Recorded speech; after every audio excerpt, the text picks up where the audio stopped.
and barring no council objections, I'll be running the meeting tonight.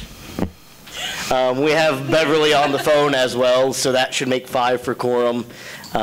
She's on speakerphone. Let's start by calling the meeting to order, and Roxanne, if you'll take roll.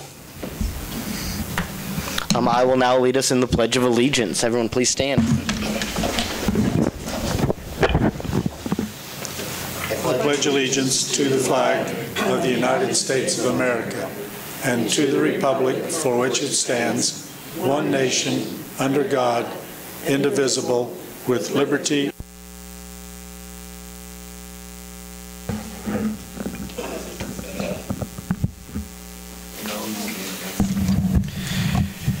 Heavenly Father, you are the source of all wisdom, grace, and understanding. We ask you to be with this commission as they meet to discuss the needs of Iola. Guide them to perceive what is right. Grant them both the courage to pursue it and the grace to accomplish it. Lord, help them to finish the good work that has been started here. Strengthen their efforts to improve this city for all people so that the many we may be united as one voice to glorify your holy name. Amen.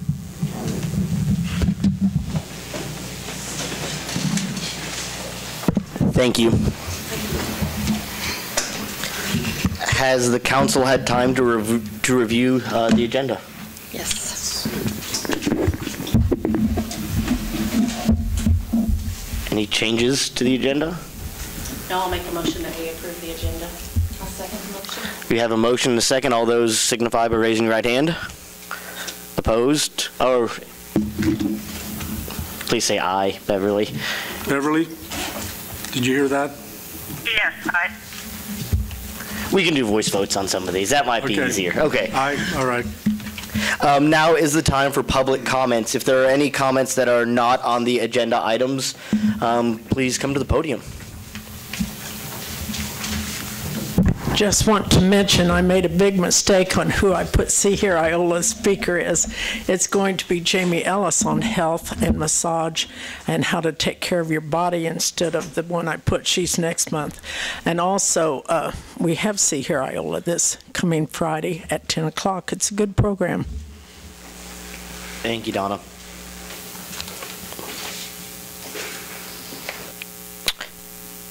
Any other public comments? We are now in line for the consent agenda. Has the council had time to look at the consent agenda? I make a motion we accept. I'll second it. All those in favor signify by saying aye. Aye. Aye. All those opposed? That's probably going to be easier for this one, isn't it? Okay. Okay. Connectors Group, Angela Murphy. You had to go through all those other. Nope, that's all consent agenda. That one just flew through. Well, that was quick and easy. Yeah. Good evening. Thank you for the opportunity for the connectors to come and talk to you guys tonight about the utility service in Iola. The connectors have been a viable asset to our community for just a short while, since May of 2015. But the work the volunteers are doing has been a collective effort between several local leaders for many years. Although we now streamline the process, we weren't strangers to the needs of our community. We did agree unanimously as a group, instead of just identifying what appeared to be pitfalls in our community, that we would, in addition, seek resolution. When fielding calls for help, it became apparent that many citizens of Iola were living in fear of having their utilities shut off, especially in inclement weather.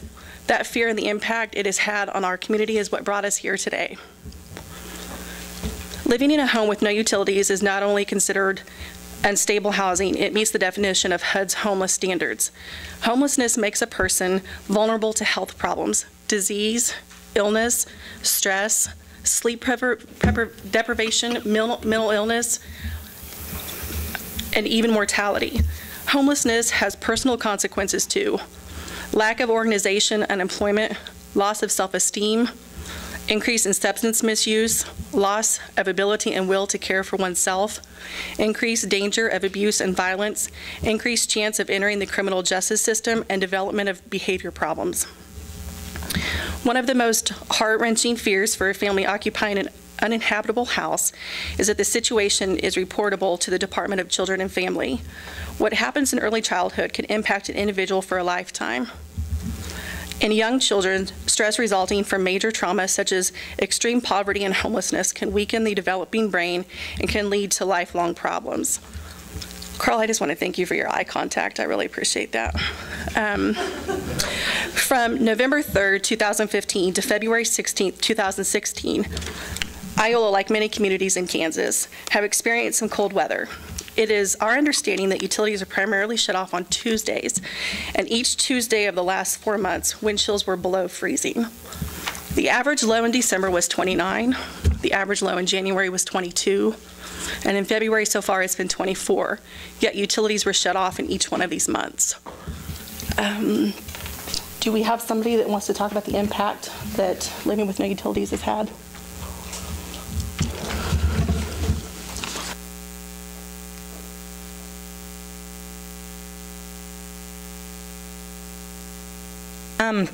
I have not had mine shut off this year, thankfully, but several years ago I did, and it can be kind of hard to bundle up with your whole family to keep warm at night when you can't get up there in time to pay your utilities. So that's affected my children.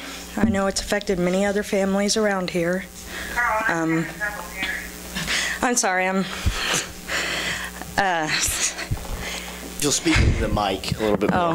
There you go. Having your utility shut off can cause a lot of effects. Personally, my children have been worried about the effect it has on their social. I know that my daughter got made fun of at school because she got sick from being cold a couple years ago. So it does make a very big impact, and I'm hoping that maybe you guys can make it to where, at least in very low temperatures, the utilities should be able to stay on.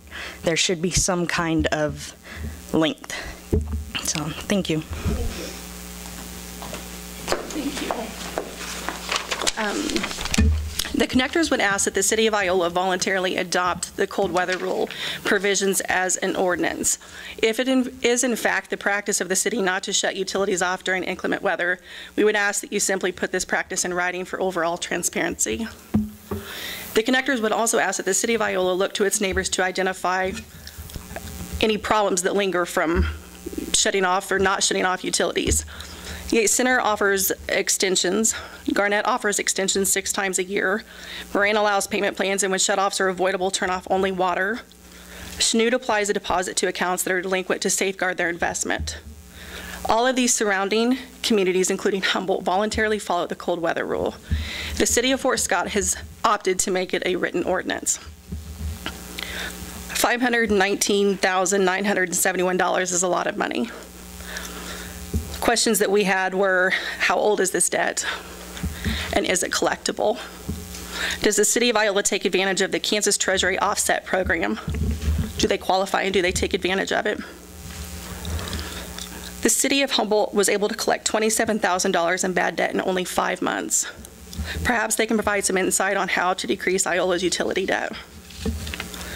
We plead with you not to let the eye-raising dollar amount impact the current customers who you provide service to.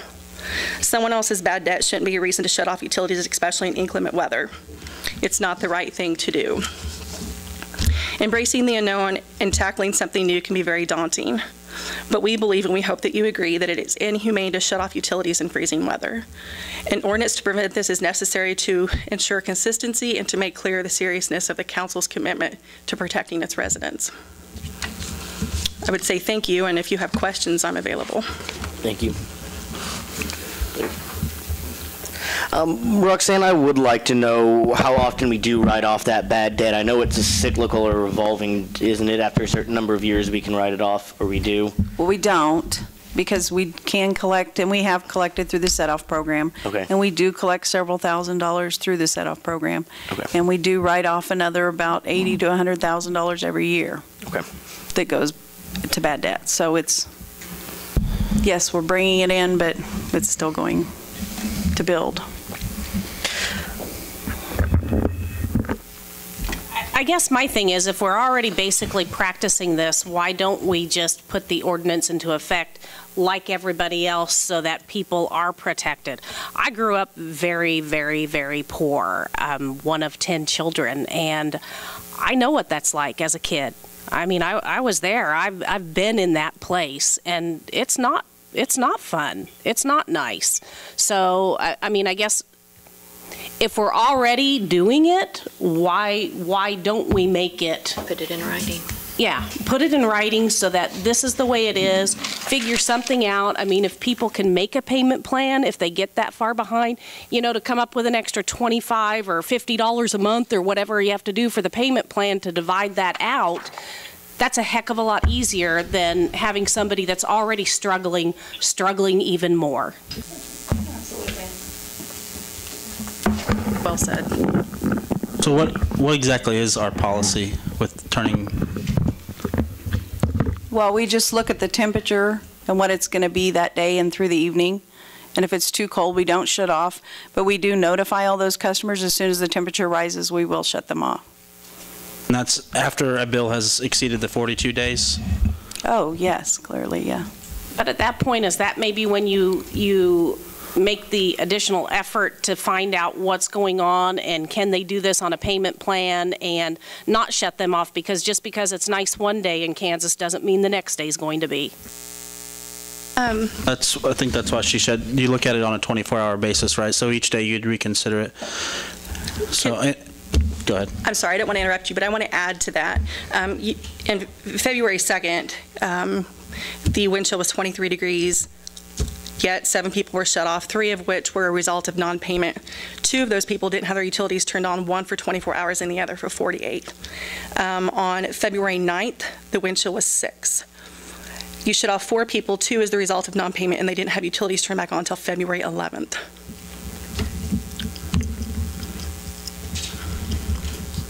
I'm not so much against an ordinance for putting what we already have in place, but I am a little reluctant on the payment installation plan. I'm concerned that maybe we should give that a little more thought on how it can impact.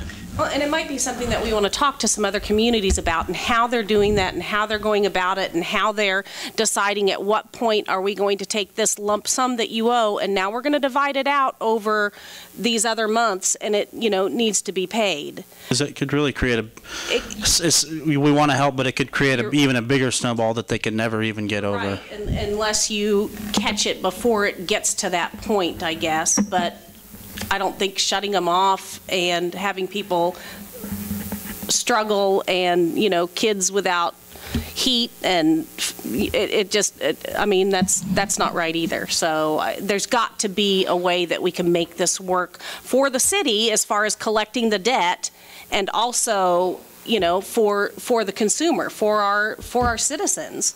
You know, I mean, we've got to be able to figure out some way to make it work. Yeah, I think Aaron kind of brings up an interesting point there too, where the policy may be easier than the debt plan, and that we have to figure out as well how that taxes our staff if our current system will even allow a payment plan like that without just keeping charging, you know, fines and charges on it with the current system. I don't know how our computer system works. I trust you all do at some point. I think that may be a little bit more difficult. Maybe some middle ground there is it looks like a lot of customers do turn themselves back on within the day or within 24 hours. Perhaps within that day or 24 hours, if they turn back on and pay in full, they may not pay the full fine, or they may not pay the fine if they can pay within 24 hours. As a middle ground here. I know that's not a perfect solution, but at least then it doesn't kind of penalize you for being super late. But at that point, and maybe you can only get one of them a year or one every 2 years, I think we could move forward with the cold weather policy. But again, I want more information on exactly how these other communities do a payment plan. Yeah, I would agree on that. I think we need some more research. We need to find out how they're doing it and how it's working. But at the same time, if this is pretty much a, you know, ordinance across the state, why aren't we following it if all the, and we basically are. I mean, but in our own way. So just to make it more consistent. There are some other differences if we were to adopt the Kansas Corporation rules. One of the big differences is how long we allow customers to go between the time the bill is received and when it has to be paid. We have 30 days, and then we send out an overdue notice, and then there's another 10 days. So it ends up being 41, 42 days. A Westar customer will get 2 weeks from the time the bill is received until it has to be paid. So you find out sooner that you are overdue. You're susceptible to the cutoff sooner, and you don't build up such a large amount. In our system, by the time the shutoff comes, their next bill is already there. So another thing that they've done to compensate for this is increase the deposits. Our deposit is $5 per utility. $10 per utility. And that's something that I think could be increased a little bit more. Where a Westar deposit is 2 times the average monthly usage over a 12-month period. So from a business standpoint, go ahead, Beverly. I think the deposit should be increased. So from a business standpoint, the more is the efforts, seems like some of the efforts we've made to try to give customers a break have kind of worked against us, because then when you get so much overdue, it's like we're never going to get rid of this. It becomes a snowball for anybody in that situation, and then you feel like you're buried and it's hard to dig out. So I mean, I know, like, my kids in Pittsburgh, they have, I guess it's Westar that they all have, and their deposits were a lot healthier of a deposit when you've got kids in college and you're paying $180 for their deposit for their utilities. But it's also a little bit of a safeguard for them, because if they have a good, if they pay their bill on time for, I think it's a year, then they start taking that deposit and slowly applying that toward their monthly bill each month, and to help them with credit as well. The Westar rule is that if you, and they require a deposit, but if you make 22 out of 24 payments in a row, then the deposit is credited back. It doesn't go to any overdue payments, but at least it protects your business a little bit if the customer leaves without paying. And that might be a better way to do it. I mean, it's a chunk of money at the front, but it's there. Just on the, I mean, $5 or $10 isn't going to do much to pay a back utility bill. Can I say something? Please address the microphone. I'll return should you need me. Otherwise, I'm going to set while you have your discussion. I'm one of those people. Will you please speak in the mic for the, thank you. Sorry. I'm one of those people that has had my utilities shut off, and I've got kids. I'm also on a heart machine, and I was told that if my utilities got shut off and it was like an ice storm and I had a note from my doctor, they would be the first ones to get put back on. But they also said if you couldn't afford it, then they're not going to. But you got to stop and think too, okay, we've got the reconnect fees. If they turn your utilities off, you have to pay the bill plus the reconnect fees. And if we don't have the money for the bill, it's kind of hard to come up with the money for the fees to go along with it. And I don't know if you guys have ever been in this situation, but it's not an easy thing. And I just feel like you need to know that. And like I said, if we can't afford the bill, how are we going to afford all the other stuff? So that's all I got to say. Might I recommend Thank you. that perhaps, might I recommend that, because I know you guys have other business, and this seems like to be a topic that's probably going to require a lot of research, that maybe the city form a subcommittee or something to address this and come up with a more long-term solution than what we might be able to do in the room tonight. Well, and I think having some more information would be helpful. I mean, I agree that we give people ample amount of time to pay everything, but, you know, at the same time, sometimes ample amount of time still isn't enough time to come up with money, because I haven't found one of those money trees yet. I don't know about anybody else. We're still looking at the city. There might be one in the park if you check closely, but I haven't found it yet. We're still looking. My only thought of this is maybe we're giving too much time at some point, that you say, oh man, I've got 42 days on this.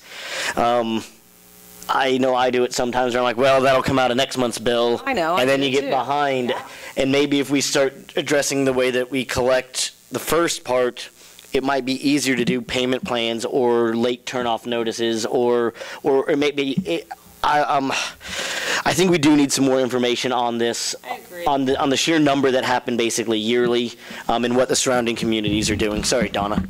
Well, that's all right. I've been poor. We lived on $320 a month. I know what that's like. And I'm telling you, we didn't eat. We paid our utility bills with. That was our choice. But the one thing I want to remind you, and I know you're aware of it, is I come to all these meetings and I've been hearing how broke our water and electric and some of those things are, because we borrowed from Peter to pay Paul, and we keep doing that and keep doing that. There has to be something. If we do this thing, which is one way or the other, you guys are the bosses, but then are we going to raise our rates?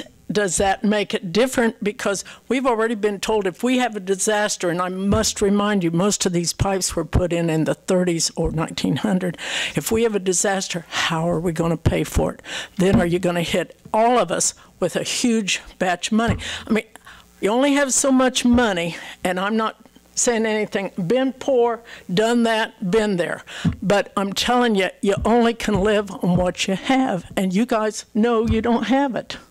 Well, and that's where maybe the bigger deposit helps or something. There's got to be some middle ground that can help both ways. I mean, you're right. The city can't afford to carry everybody's bills. We can't afford to keep doing that, but yet we can't afford to put people in a position where, you know, it's dangerous. Yes. I think that we need more discussion on it. We need to get more input from the other cities that have done it and get their recommendations on, you know, there's several different ways to do this.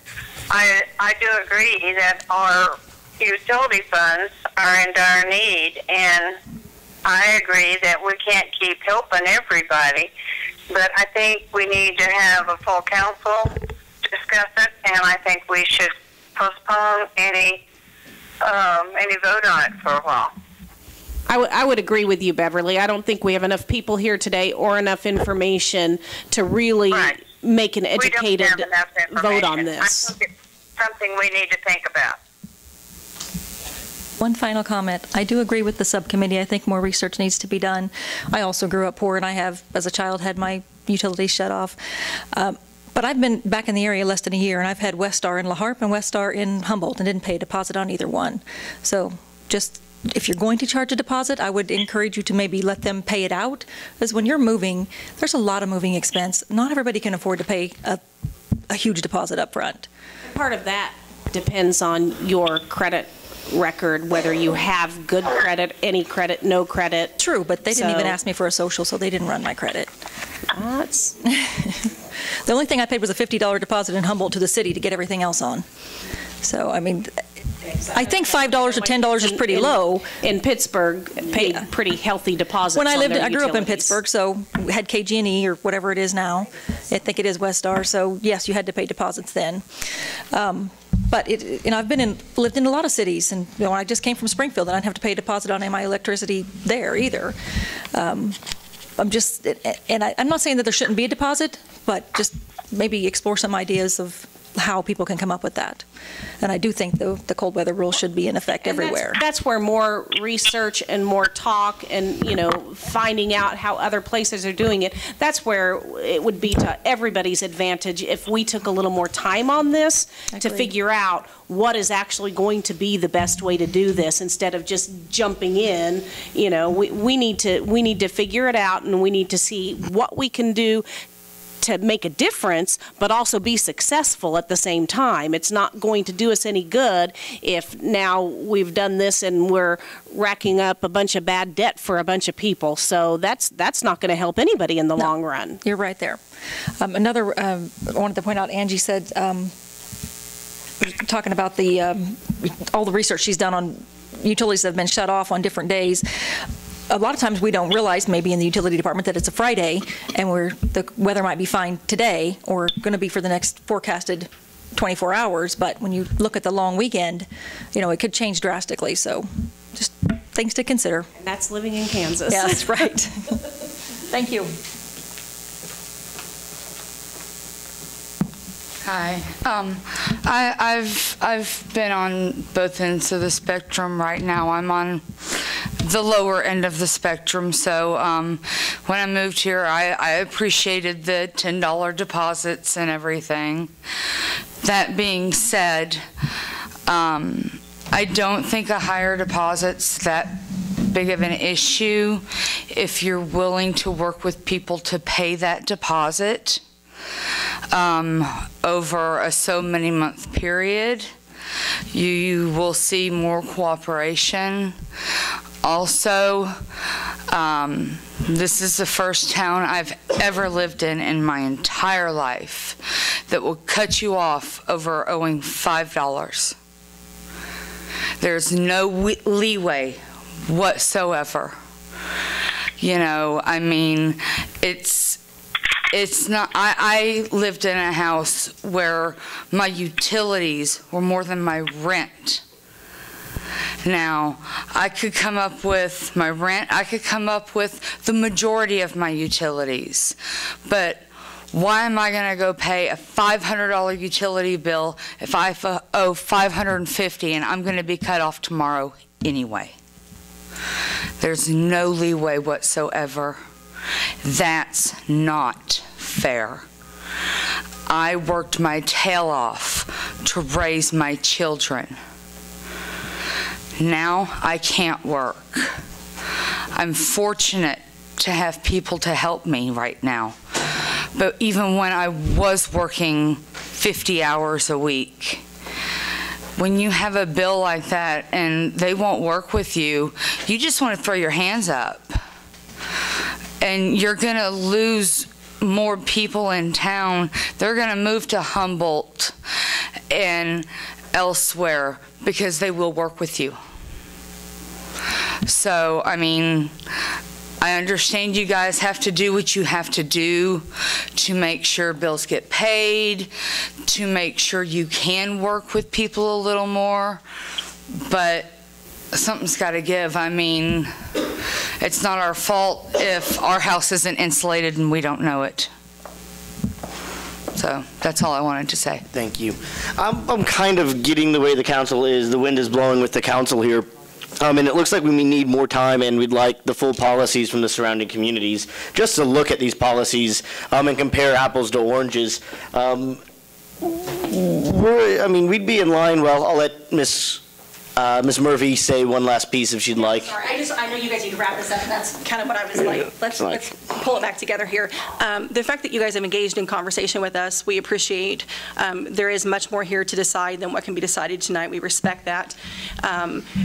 Would it be unfair to ask, are you guys willing to make the decision about the cold weather rule tonight, or you want to put it all off? I'd like to do it all at once. I think if we're going to revise a lot of policies, it's probably the best to do them instead of here's this one policy we changed, here's this other one, here's this other one. Hopefully, as I'm following the weather report, hopefully that won't matter for the month of March. We've been pretty warm here. Hopefully that stays, and we can get to this in the next meeting or two. Things take some time, and this will be a big change. Yeah, we understand that. I'd entertain a motion then if somebody would like to. Can I motion from the chair still? I'll make that motion. I will move that we put this off until we can get a comprehensive comparison of the surrounding communities' policies. I would second that. Thank you very much. Thank you for bringing this up. Thanks, Angela. We have a motion and a second. All those in favor signify by saying aye. Aye. Aye. Aye. All those opposed, same sign. Okay. We are now in line for a safe-based request from Angela Henry.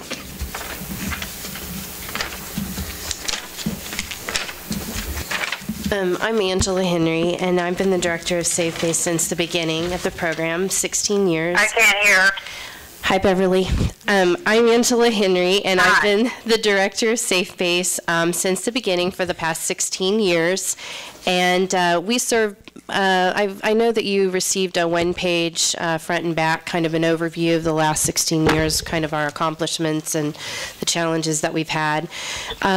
We serve more than 400 K through 6th grade students a year. Last year, our average daily attendance was 176 students. So there were days that we had more than 176 and days that we had less, but our average was 176. Of the students that we serve, 76% of those approximately, that kind of varies based on attendance, qualify for free or reduced meals, which is an indicator of childhood poverty. That's actually higher than what the school districts is, so we have a higher per capita percentage there. We have had a long and successful history of partnership with the city. Actually, this conversation of what I'm approaching you about this evening started with the fact that the state had asked Joel Wyckoff and I to participate in a mayoral summit, which will be both Missouri mayors and Kansas mayors, how to partner with after-school programs in their communities, or if they don't have after-school programs, how they can start one. So the Kansas City and St. Louis mayors are sponsoring it, and Joel and I have been helping plan for that. So in that conversation, we are applying for a new grant. We are a unique program in the state in the sense that we are only one of 2 programs that has 2 grants at the same time. One of those, both grants are 5 years. One of those grants is currently in its 5th year and will be ending in June. The second grant is in its 4th year and will be ending next June in 2017. So it is time for us to start looking for funding to cover what those that grant pays for. So it's going to probably be our most competitive grant competition to date. They had 3 proposal conferences basically where applicants go and learn what is involved in the grant. And I went to one in Topeka that was the size of an elementary gym, and it was full of people. I think it's going to be highly competitive. So what we are asking, this grant is $75,000 a year for the first 3 years, $70,000 the 4th year, $65,000 the 5th year, which will partially fund us. And again, we would need to write another one for next year. So we are asking the city if they would make a contribution of $5,000 a year for the 5 years for a total of $25,000. That would be 6.9% of our request in this grant proposal. And I believe that it would do a couple of things. One, I think it's very favorable with the state that we're partnering like this, particularly when they're setting up these mayoral summits about how cities can partner with after-school programs. 2, it will strengthen our budget. We have had drastic reductions in funds over the last couple of years. When we partnered with the city back in 2006, the city made a $10,000 donation each year over the course of 5 years for $50,000, and that grant that we were awarded, and I think that a lot of that was because of our partnership with the city, was a little over $750,000. So this is almost, this is actually less than half of what that is. And so this is what we're asking. The grant is due March 31st, and we would like to include you as our partner and ask for a letter of support if you are in favor of funding this. And this would be contingent upon approval of the grant. And we would know whether or not we were funded probably mid-June of this year. So do you have any questions for me? Over the past, it's been around for 16 years. Mm-hmm. What's the total what's the total amount of grants do you know that you've brought to the city or brought into the community? The grants that Wanda Neen, who's a registered nurse, she and I have worked together for the 16 years. Together, we've brought in probably about $10 million. There was a $2.1 million grant that got us started. Originally, it was a 3-year grant, and the thing that I was told the very first day of my position was that we were to find sustainability. We're kind of unusual in the sense that we're still here. If we were to be funded, we would, that would take us to 21 years. So we're really hoping that we can get the funds. We have to be very competitive, strategic. We have to be flexible. I think, I know that there's people from Thrive here, they'll tell you the same thing. There are certain things that we see that we want to target, but then there are also certain funding streams that come along that we have to also see if we're a good fit for too, so that we can continue. I hope that answers your question. Do you know the percentage roughly that's going towards salaries? I would guess most of it is going. It's the majority because, it's the teachers, it's the tutors. And this grant has a cap, I believe it's either 7 or 10% on supplies. So, we'll continue to find other sources of grant funds to come in to do other things. Like we have a summer program this year. That was a standalone grant. We had to, come up with those funds. We've had to do that in the past. We've done some other things in the past where we've identified that the dental was an issue that we wanted to target. So we reached out to the Reach Foundation, and over the course of 6 years, we brought in a little over $500,000. We screened over 5,000 kids countywide and provided follow-up dental treatment for over 700 kids with volunteering dentists in the county. So. Personally, it's been a great program. My youngest went to Safe Base when it first started, and it was great. I didn't get off work until 5. By the time I got off work and to get her picked up, it's 5:30. I didn't have to send her home with her older sisters. There was no fighting. There was no calling me at work. But she has also gone on. She worked for Safe Base, and now she's got, she's about ready to start student teaching in the fall. So I think it's also a program that cultivates our kids to become productive members of our community, and her goal really is to come back here to teach. She doesn't want to go anywhere else. She wants to come right back here. So it's got benefits that are far-reaching. They reach further than just, it's someplace for your kids to go after school. It helps them with homework. I just think, it's been a great program, and I'm speaking from, as a mother and as somebody who's had a kid go through it, work for him after school, great after school job. I had one that worked for him during the summer, and, I think as a city, it's a really great program to support. Now, where we come up with the money, that's what we have to figure out if we can do that. Carl, we have $5,000 for special projects in our city council budget, correct? Right.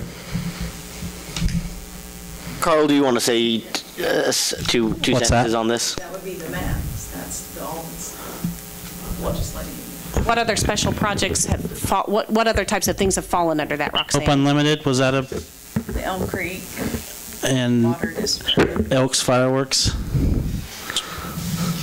I'm with you, Nancy. I think the way this benefits our community, it's a great investment. I think it is too, because you are investing in the future. I would have to agree with Nancy and John that it is a great program. I would vote for it. Carl, do you want to say your two sentences here? Well, the challenge with any good thing is how it's going to be funded. And for me, the challenge is, it seems like more and more with the schools being tight on their budget, they're looking to the city to pick up the slack. And picking up the slack often leads to needing to raise rates to cover budget items. So that's the challenge. I'm looking at the budget here, and it says that for special projects we have $100,800, but the total allocation so far is $92,500. Is that right? Correct. Where's the other 8.3 going? They're kind of, those are rounded numbers like Van Stoik, even though we actually have $50,000 budgeted there. If they didn't have little extra items, it would be $45,000. It ends up being closer to $50,000 at the end of the year. So these are kind of round numbers. Okay. So there is a allocation there, the special project for 5,000. It's part of that 92.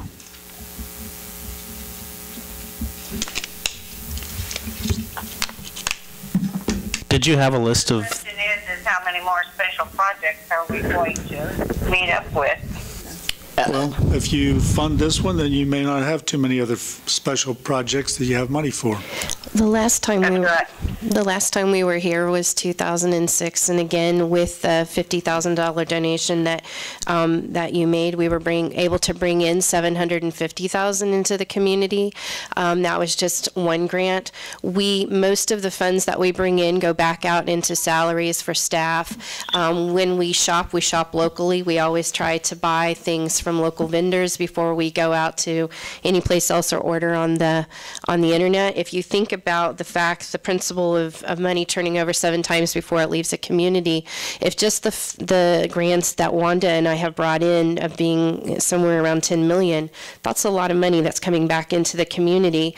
And I could give you a long litany of things that we have bought and purchased, even in partnership with the city, such as the drug education trailer, such as things for the park and rec, shared park and rec, physical fitness coordinator, many things. So I'm hoping that we would prove worthy of the $5,000 and would prove that we would have dividends beyond that money that we would be providing in the community. I'd like to. I would make a motion that we designate $5,000 for the Safe Base program. I'll second that. We have a motion and a second. All those in favor signify by saying aye. Aye. All those opposed, same sign. Thank you very, very much. I appreciate it. So maybe I can get with Carl and Roxanne about a letter of partnership that we can include. Okay. Thank you again. I appreciate it. EMC insurance renewal. Carl? This one. Oh, did we? Council members' terms in office. I'm sorry about that. Yeah. Carl, this one's on you, I believe. Okay, with the regulations that the legislature passed last year, we need to adjust our election cycle to go to odd years. What that amounts to is those currently serving whose terms expire in 2016 would be extended into, or the ones who expire in 2017 would extend into 2018. You basically get a 6-month bonus there on your term of office. Can we go the other way, perhaps? I mean, so that's fine. So there is an option here. You can extend 6 months. If you want to reduce your term by 6 months, basically you would be on this year's election cycle, and we would have to pass an ordinance to adjust that so that you would have your terms expire earlier. To be honest with you, I don't even know when mine expires, so I guess I'll just. And if you decided, if we decided to stick with the odd years on the cycle, which I prepared an ordinance based on a sample put out by the League of Kansas Municipalities, if a council member decides they don't want to continue for the whole length of the term and they resign, then we have procedures to deal with that. But it would end up being an appointment rather than an elected person, and that appointment would serve until the unexpired term is over. So to me, like the best thing to do would be to go with what's going to put it on track to be where it needs to be. I will make a motion to, you need to draft that ordinance officially, don't you? Well, the ordinance has been drafted. It's here in the packet, but it needs to be reviewed by the city attorney, and there's a few optional items that need to be filled in. So if the council is in favor of sticking with this odd year re-election cycle and extending your terms, then we can have that prepared for the next meeting. I will make a motion we stick with the odd year election cycle and extend our terms by 6 months. I'll second it. All those in favor signify by saying aye. Aye. Aye. Aye. All those opposed, same sign. It's probably EMC insurance renewal. Debbie, okay. Questions for me this renewal? We're up about 3%. That's very good. Your work comp mod did go up a little bit. That's affecting the premium some. The other increase is some building values had to be increased. And then the other 3% is just endorsements that were done during the current policy period that weren't paid for the full year. And of course, when it renews, there'll be an annual. So that's what we're looking at. I would make the motion that we approve the renewal of the EMC insurance. I'll second that. All those in favor signify by saying aye. Aye. Aye. All those opposed, same sign. Thank you very much. Elm Creek Community Garden.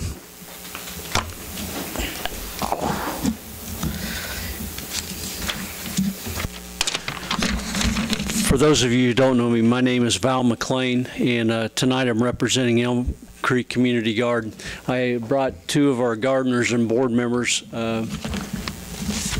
John Richards and Gary Garver. John Richards and Gary Garver tonight. Elm Creek Community Garden is a 501c3 not-for-profit organization that provides gardening opportunities for our community. We operate on donations and volunteer labor. This year we're celebrating our 10th gardening season. We have a wide range of gardeners, but over half of our gardeners live below the national poverty level. Our garden has 123 plots for rent, and we offer free use of machines, tools, and water to our gardeners. We also offer raised handicapped accessible plots for those in need. Last year, all but 10 plots were used. This year, a group called the Kindness Connection, headed up by Tracy Kegel, who's here tonight, is using 10 of our plots to grow and hand out vegetables to those in need in our community.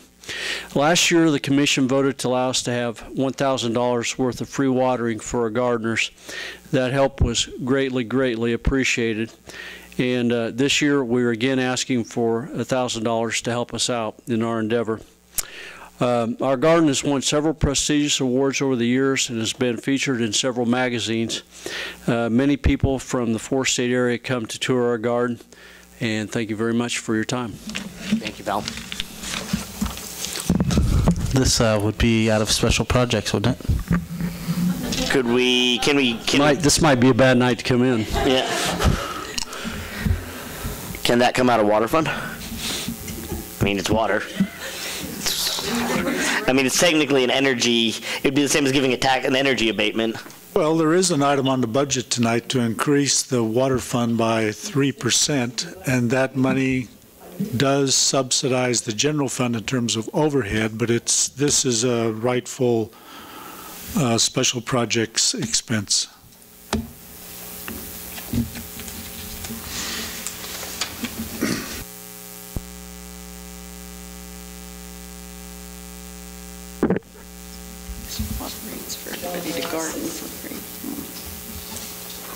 What's that? I'll tell you what, I've been without food and I've been without heat. I'd rather have the food because I think this community garden may be the greatest thing we have in Iola, plus the safe-based garden. It teaches people how to can. Tracy does marvelous with all these things she does out there, and I bring people on the trolley to that, and they marvel over what Iola, Kansas has done with their gardens, the two gardens I'm referring to. And food is something you can do without your cigarettes, your beer, all that pop things people think they need, the big whatever they're called at Sonic.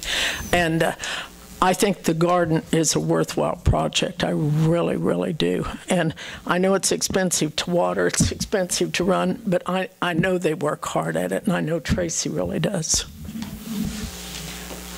But I don't know where you're going to find the money. You would accept donations, correct? Yes. Yes, we do accept donations. We don't have, we just dedicated our special funds to the school board. So I'll lead a charge here to raise $1,000 in a month. So. No.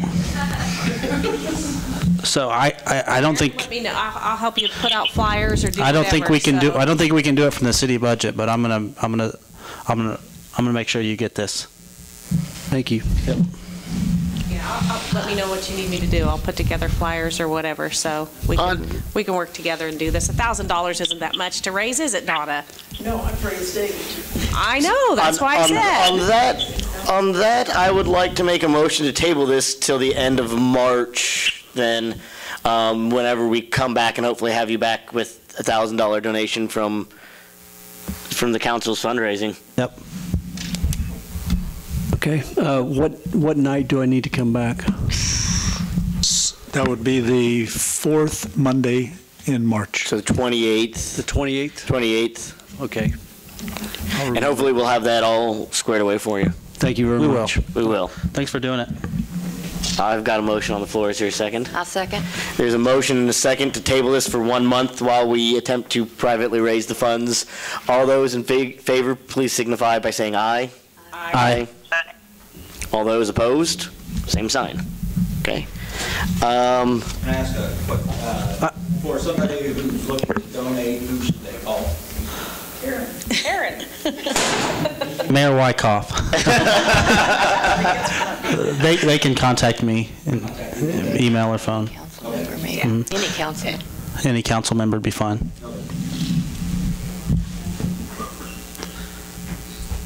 Portland Alley Pedal Fest request. Miss McGinnis. I hope you're not asking for money. No, I'm not. Thank you for having me tonight. I am Jessica McGinnis. I'm with the Portland Alley Pedal Fest Committee, and tonight we're asking for permission to use the Riverside Park for our second annual bicycle event on September 9th through the 11th. We're asking for the same things that were approved for last year, such as the camping in the park, the use of the community building for the water, showers, and restrooms, live music, and permission for a beer garden at the event as we did last year. I would say as I remember, Carl, we had some problems last year with noise coming from this. I mean, I'm all for the pedal fest, but and I don't they know had that a the band, noise, didn't they? And we had some problems with noise from people living down there close. And didn't we talk about asking them to put the band on the other side of the building or someplace where it wouldn't be so noisy, and also to shut it down sooner? I actually called Chief Warner this past week to talk to him about the noise complaints. We apparently had 7 noise complaints, and 6 of them are from 2 people, or from 2 residents. So we had 3 total noise complaints. we also had the circus going on too, which I think some of the noise was coming from loud animals at the circus. But the music upset him, I think. yeah, and that could have had part of it. But it might even be something, though, where we need to say, figure out what the cutoff time is for the music, and that's when it's got to be done. Okay. Right. We were requesting till midnight, but we're open to... I went down there last year during it, and it was very quiet and tame. And Well, when I was down there, too, it was. But I did hear, I had several people call me. I would say just with some restrictions on what time the music can go until, and then the volume. As it gets later, maybe the volume that the music is being played at. I mean, I know we do the same thing during the Mad Bomber run, and there's loud music and a great big boom at 12:26, and we've never had any complaints. Different location, of course, being downtown versus in the park. So, but I think it was a combination of the circus and the animals and the music. Guys, Lissa Well, here. I do think we need to have the music cut off at a reasonable time, maybe before midnight, maybe 11:30 or 11. Yeah. And one of the things I was thinking is this was a brand new event. People I can't were hear not. her. Sorry, Beverly. This is Lissa Regier. One of the things this past year, it was a brand new event. We could do better promotion this year so the community members understand there is live music. Live music is loud. They understand that with Mad Bomber. They know it's a huge community event. People expect for there to be noise. They expect to hear a gunshot go off, after midnight, and bands playing through the evening. So if we could also promote that to the community so they understand this is one evening out of the year where the music will be loud for X amount of time, and again, whatever time that is. And maybe if we can do some better promotion on our end, since it will be the second time, so we understand what we're doing a little bit better as well, that would be helpful too. I would make a motion that we approve Pedal Fest and approve what they're requesting, and then let's discuss what time we want the music to be done by, whether that be 11 or 11:30. Let's get a time and make sure that everybody's clear on that time, that that's when it's going to stop. Just approve this as is, and Yes, is that I what would you're say suggesting? approve it as is, and then let's figure out what time is going to be the best time to shut the music down by and let them know. we'll leave that up to them. Yeah, you'll need a formal resolution back yeah. for the beer garden. So, yeah, Can we do need can we the- just go with 11:30, and then if someone complains, we can address it then? I would say that would be reasonable. I believe that's what Farm City Days did. Yeah. 11, but I think so. Okay. I think, and I like midnight, actually, so. Me too. You guys don't live where The problem with the park is that it's a big bowl, and you're never going to get rid of that I hear sound. the games at my house, so, I do too, and I'm on the east side of town. We've so- got a motion. Second. And a second. The motion on the floor is to instruct staff, correct me, to draft this resolution. All those in favor signify by saying aye. Aye. All those opposed, same sign. Okay. Thank you. Tobacco 21 Health Initiative Ordinance. I believe, one of you want to come up and discuss this? I believe we fully discussed this last week. And I will make a motion to approve ordinance number 3455, authorizing the legal change of the age required to purchase tobacco in the city from 18 to 21, and authorize the mayor to sign this when he returns. I will second it. We have a motion and a second. All those in favor, please signify by saying aye. Aye. All those opposed? Same sign. Okay.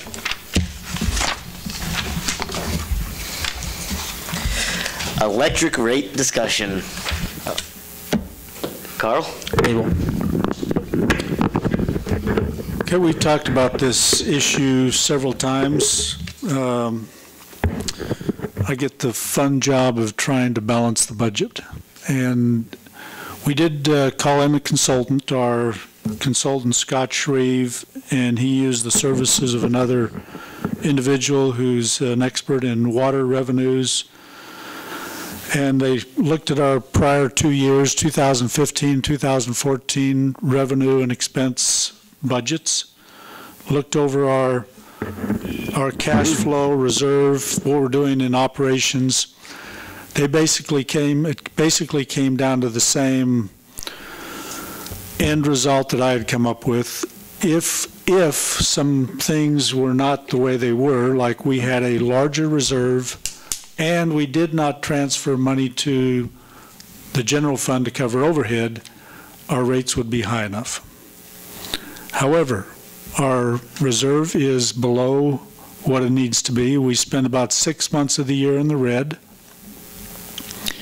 And I think covering overhead expenses for the utility billing is a reasonable expense. So this last year, we did not have enough money to cover the whole $200,000 we budget, which is kind of what the water fund has traditionally paid over the last 10 years. We only paid $50,000 of that. Is that right, Roxanne? Correct.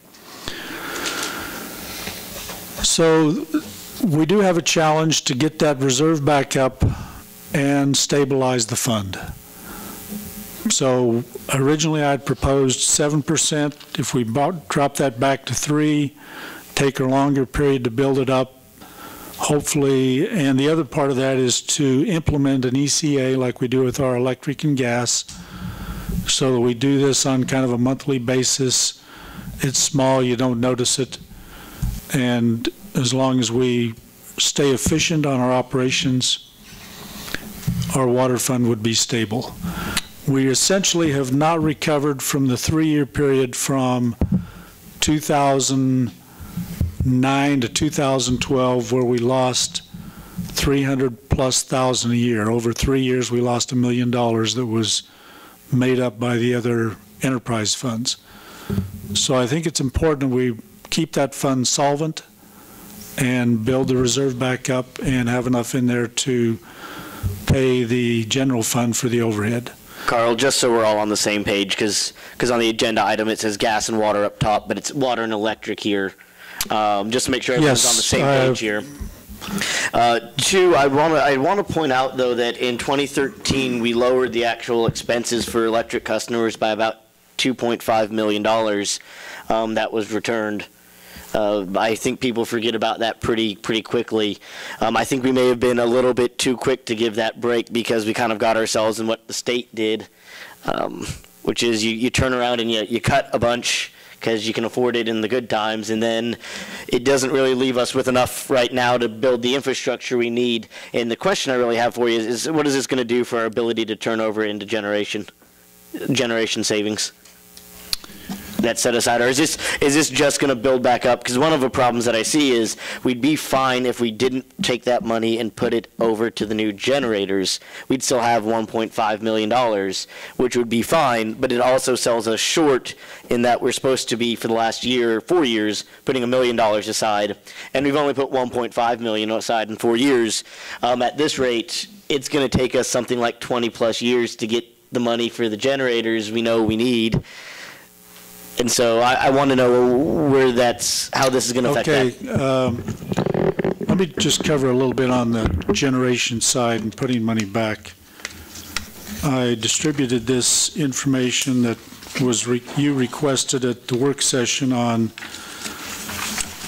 how much we spent for our capacity purchase, because that was the primary reason for wanting to develop more of a generation capacity. We are short between 2006 and 2013. We paid an average of about $2.2 million a year in capacity payments. That's a lot of money. That's a lot of money. That's enough to buy those generators, I bet. Would have been enough to buy about generators. 4 or 5 times, I bet, or at least twice that we need. So we started putting $1 million a year back in 2000. We succeeded in doing that in 2013 and 14. Last year we had it budgeted, but we did not have enough revenue to keep that in there. So, and then we took $500,000 out to make our Unix system upgrade.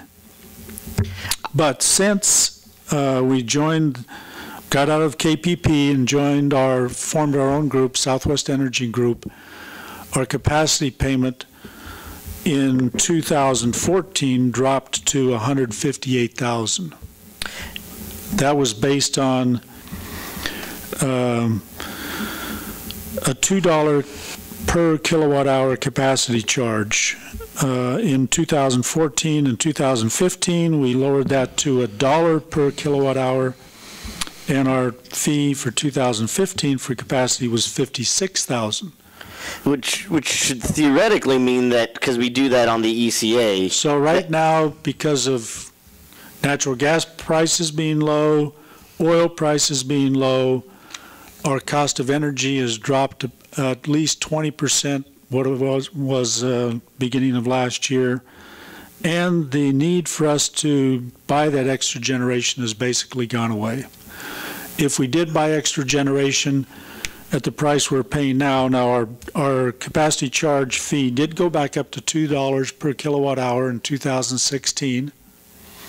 So we'll be back to paying somewhere around $150,000, $160,000. But it would take us a long time to pay off that investment in new generation. So that need has pretty much gone away for right now. I'm looking down the road here in 5-10 years, though, when the energy markets rebound, when the 40-year-old diesel motors break or go offline. And I know you say it's by hours that you run them, but they're still 40 years old, and at some point you have to replace a 40-year-old diesel.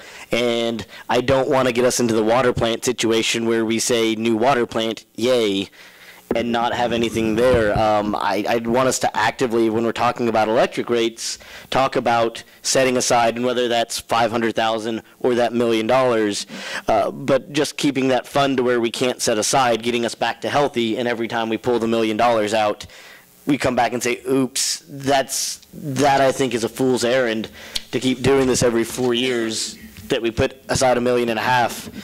We're gonna get ourselves into a worse hole, I think, because let's pretend we go down 20 years, and in 20 years we need 12.5, right, is to replace these EMDs, these diesels.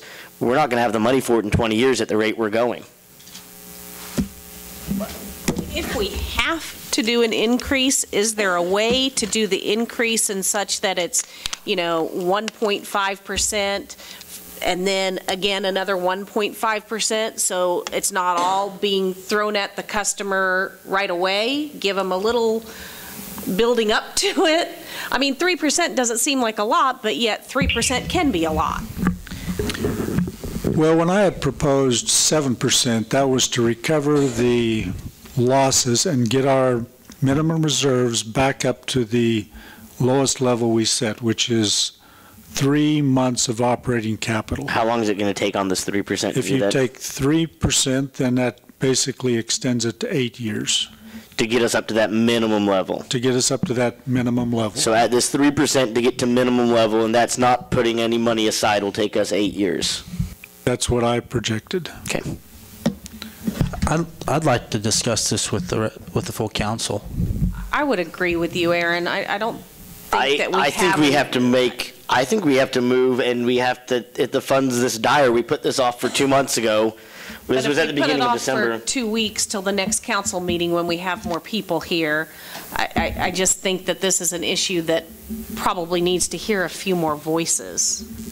I think that it will not hurt the average consumer. The only one that I worry about is our plants, like Gates Rubber and some of the others that it will hurt. And but I think the average consumer, it's not going to be that much. Right, but you're right, Beverly, when you talk about the larger factories and our industries that are employing our people here, if it's, we've got to think about how that affects them too. I don't know the right answer for this. I wish everything was free. Still looking for that money tree. Yeah. I'll share it when I find it. My only concern is we know this has to be done. It doesn't matter if 10 of us are here, if 8 of us are here, if 8 of us and in the entire room. We've already basically said, even at this 3%, we're not doing really what we need to do for the future.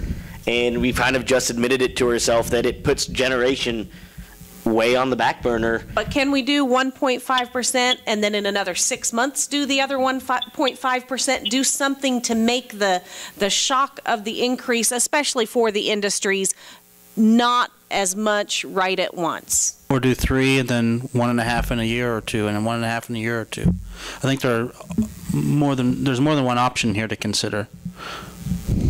Just to get some increases in there, but to slowly implement those increases are easier. It's an easier way to swallow it.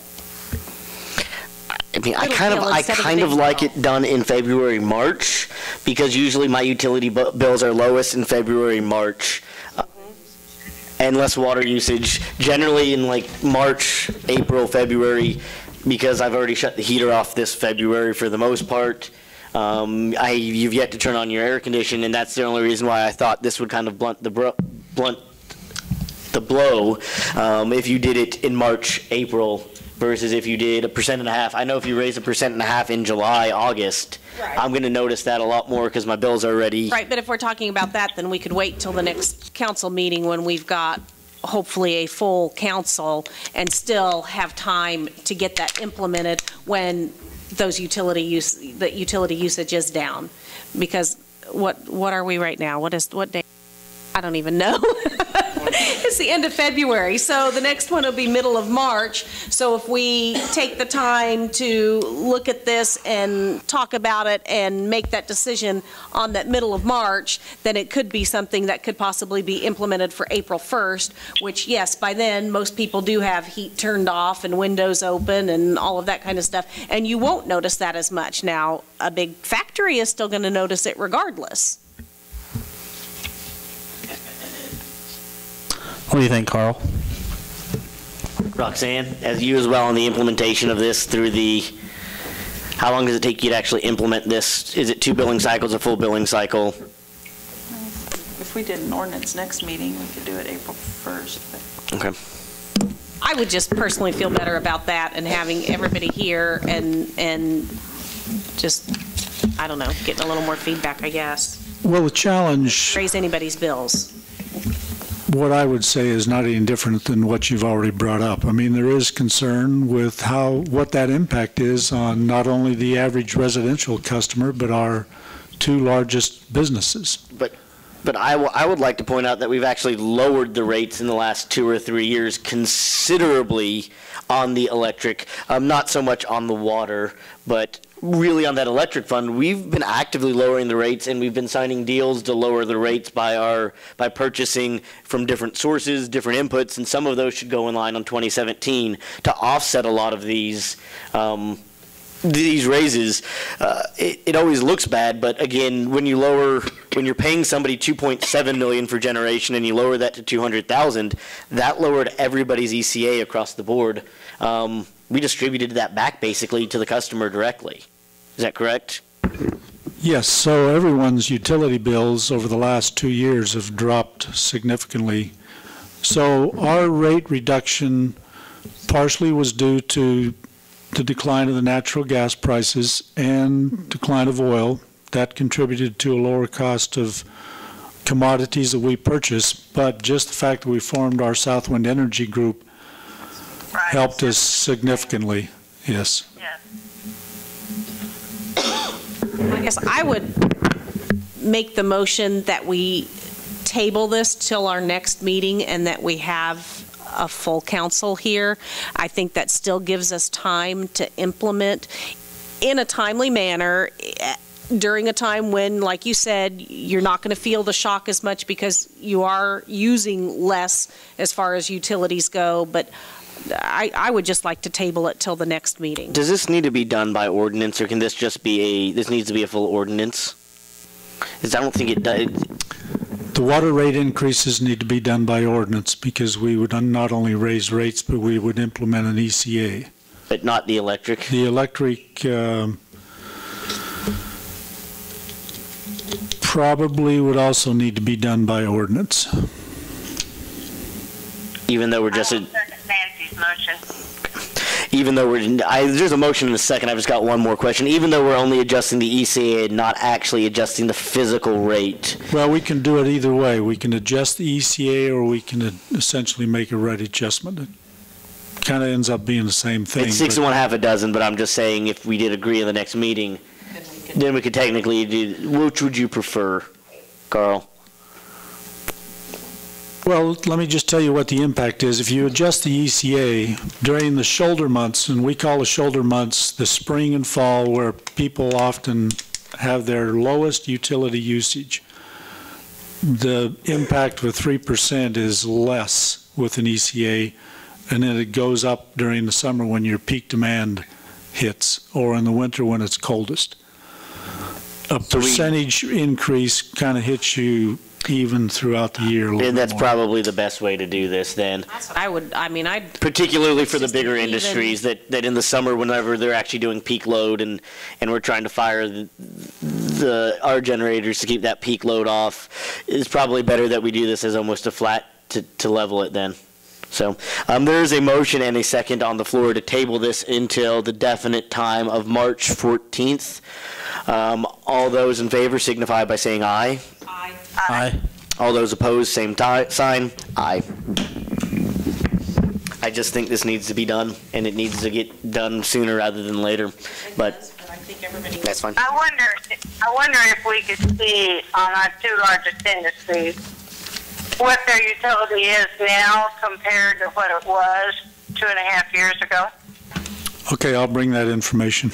And what it will be, I mean, if you take what their average bill is or whatever and add the 3%, what's that going to look like? Right, I'd like to see that too. Both past, now, and future, I guess. I'll tell you it'll be 3%. I just won't give you a dollar figure. We are now for council and administrator reports. As for me, Aaron, I liked that initiative earlier today. I've got $50 for you. I'll have that for you the next meeting. Write it down. You take a check. Yeah. So, all right, I've got 50 for you. I've got 50 for Val on that. I do like that initiative, and I thank you for being creative on there. Thank you all for letting me try to get through this meeting. On to Nancy. And yeah, anything I can do to help, Aaron, just let me know. I can create flyers and put stuff out there, whatever I need to do, and I'll scrape up some money somewhere. Also, I know we've talked a lot about the ordinances and with, the utility bills and everything. I do have a question on one. I guess it's our ordinance that now I've been approached by 2 different people. Okay, you've got person A living in a house. Maybe they're renting, maybe they bought it, whatever. So person A lives there, they move out, person B moves in. Person A didn't finish paying their last bill, even though it was current when they moved out, and now person B is being assessed with what person A left behind. That makes absolutely no sense to me. That would be like somebody going into Walmart, paying for half of their stuff, taking everything, and the next person behind them has to pay for the rest of their goods because they didn't pay for it. It's something that person A used, not person B. So I guess I don't understand that ordinance. Maybe it's a situation where they moved in a certain, like in the middle of the rate period, and they were actually there for the last 14 days. Was in there was current, but then they move out and they don't pay their final bill. That new tenant, they've got it turned on because it was current at the time. They were able to get it turned on, but now that person that was there before them never paid what they had left, and it's being assessed to the person that's living there now. I think it's something like property taxes. If you move in and the person before you didn't pay their property taxes, yeah, but it's a but tangible commodity though that somebody has used. But you bought the piece of property, you get all the debt. But if you're a renter, you don't. The landlord does. I just think that's an ordinance that needs to be looked into. It's not a renter. If it's not a renter bill, it's only owner to owner. We don't charge a renter's bill to an owner. Only owner to owner, and every realtor in town calls and asks before they sell a house if there's a bill due. I've had people approach me twice about it now, so that was my, and one, they bought the house and went to go turn the utilities on because they were getting in to gut it and remodel it, and couldn't get utilities turned on because whoever was there before still owed a bill, so for them to get them turned on, I think we need to look at that ordinance closer. But I mean, I want the information on it. I want to look at it, see what we can do, and I mean, again, I know it's one of those things where you can't get blood out of a turnip, but I mean. Well, technically, when the house is sold, the money's. Sorry. Usually when the house is sold, it's just like taxes. They collect it from the sale. Very rarely does that occasion happen where they don't collect it from. That's why the realtors call us ahead of time. So it's usually paid by the person that's getting the money for the house. It comes out of their part of the sale. They could come and request a reprieve from the council, couldn't they? I can't imagine something like that happens very often. No, it doesn't. But we've done it before for property taxes for somebody. I know we've done that when they've come and said there's back taxes on this lot. I want to build on it. If I build on it, will you? And we have. So, I mean, I guess that would be one way to handle it. I just was really unclear on what the actual ordinance how it was stated and why it was stated like that. So, I mean, like I said, to me, it just kind of sounded like you're paying for half your groceries and taking all of them, and the next guy behind you is paying for the rest of them. Thank you, Nancy. Beverly, thank you for showing up today on the phone. I'm sure that takes some dedication if you can't be here to still sit on an hour and a half on your phone. Thank you very much. You're in line for council and administrator reports. I didn't understand what you said.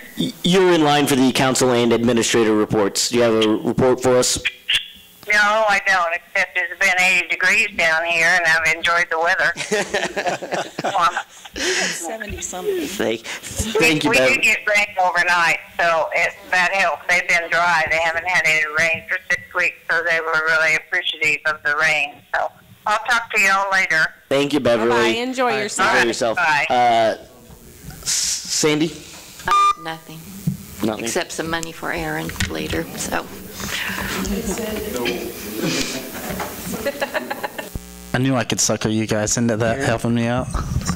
Aaron? Hope we didn't open ourselves up to more requests in town, right? Yeah. I don't have anything. That being said, Carl?